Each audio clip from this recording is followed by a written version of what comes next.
අයිබෝවන් සියලු දෙනාටම. අපි කලින් වීඩියෝ එකකින් කතා කරා නේද දේව ගණය ගැන කතා කරා මනුෂ්‍ය ගණය ගැන කතා කරා. එහෙනම් දැන් අපි කතා කරමු රාක්ෂස ගණය ගැන. අපි බලමු මුලින්ම ඒගොල්ලන්ට තියෙන නැකත් මොනවද කියලා නේද? කැටි, ආස්ලිස, මා, සිත, විසා, එතකොට දෙට, මුල, දෙනට, සියාවස කියන නැකත් වලින් ඔබ ඉපදුනා නම් ඔබ අයිති වෙන්නේ රාක්ෂස ගණය.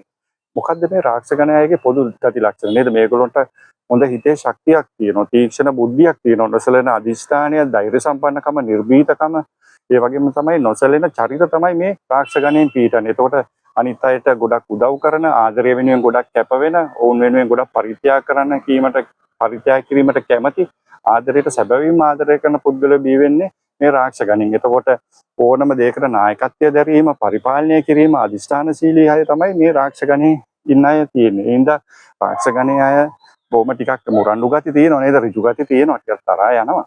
නමුත් හරි දේ හරියට කෙලින් වැඩ කෙලින් තීන්දුව తీරන ගන්න පිරිසක් තමයි මේ රාක්ෂස ගණයේ ඉන්නේ. හැබැයි වඩාත්ම වැදගත් කාරණා තමයි හොල්මන් අවතාර වුණත් බය වෙනවා මේ රාක්ෂස ගණයේ අය. ඉතින් ඒක ඔබ වඩාත්ම කැමති වෙයි නේද? ඔබ හොල්මන් වලට බිය යුතු නැහැ. හොඳයි, බොහොම ස්තුතියි වීඩියෝ එකත් එක්ක රැඳිලා හිටියට. එහෙනම් සියලු දෙනාටම ආයිබෝවන්.